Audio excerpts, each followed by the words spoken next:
അഭിപ്രായമല്ല, ഞാനിതൊരു പൊതു എന്താ പറയുക അഭിപ്രായമായിട്ട് നമ്മൾക്ക് തോന്നിയതും കേട്ടതും പറഞ്ഞതാണ്. എനിക്ക് എൻ്റേതായ വേറൊരു വിഷനിലാണ് ഞാൻ ആ സിനിമ കാണുന്നത്. പക്ഷേ എന്നാൽ പോലും രാജ്യത്തിന് കളങ്കം വരുത്തുന്ന ഒരു സാധനം ഞാൻ എൻ്റെ രാജ്യത്തെ ഏറ്റവും കൂടുതൽ സ്നേഹിക്കുന്നു. എൻ്റെ അമ്മയെപ്പോലെ തന്നെ ഞാൻ പിറന്ന നാട്, എൻ്റെ രാജ്യം, എൻ്റെ ഭാരതത്തിന് അത്രയും വില മതിക്കും.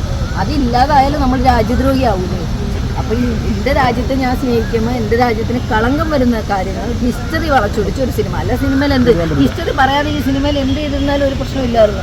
ഒരുപാട് സിനിമ നമുക്കറിയാലോ, കർണാടക സാധനത്തെക്കുറിച്ച് എന്തോരം സത്യറായിട്ടുള്ള സാധനങ്ങൾ വന്നിട്ടുണ്ട്. എല്ലാ നായനാരെക്കുറിച്ച് വന്നിട്ടില്ല, എല്ലാ ആൾക്കാരെക്കുറിച്ച് സിനിമയിൽ കോമഡി ഡെയിലി എന്തെല്ലാം സാധനമാണ് വരുന്നത്. അതൊരു തമാശയായിട്ട് ആൾക്കാരെടുക്കും. ഹിസ്റ്ററി അല്ല അവർ വളയ്ക്കുന്നത്.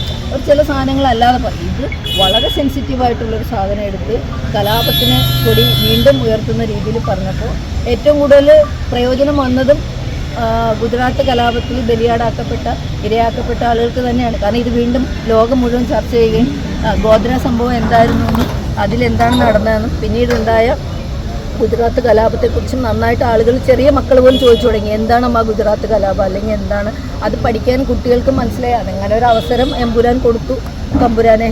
അത് തന്നെയാണ്. അപ്പം അതൊക്കെയാണ് നമ്മൾ കേട്ട അഭിപ്രായങ്ങളിൽ വെച്ചിട്ട് അതാണ് എനിക്ക് തോന്നുന്നത്. നിങ്ങൾക്ക് സിനിമ ഇഷ്ടപ്പെട്ട് കാണുമെന്ന് വിചാരിക്കുന്നു. നിങ്ങളെല്ലാവരും കണ്ടോ? ഇന്നിപ്പോൾ കട്ട് ചെയ്തതിൻ്റെ ഭാഗം വെച്ചിട്ട് നാളെ മുതൽ കാണിക്കുന്നു അല്ലേ?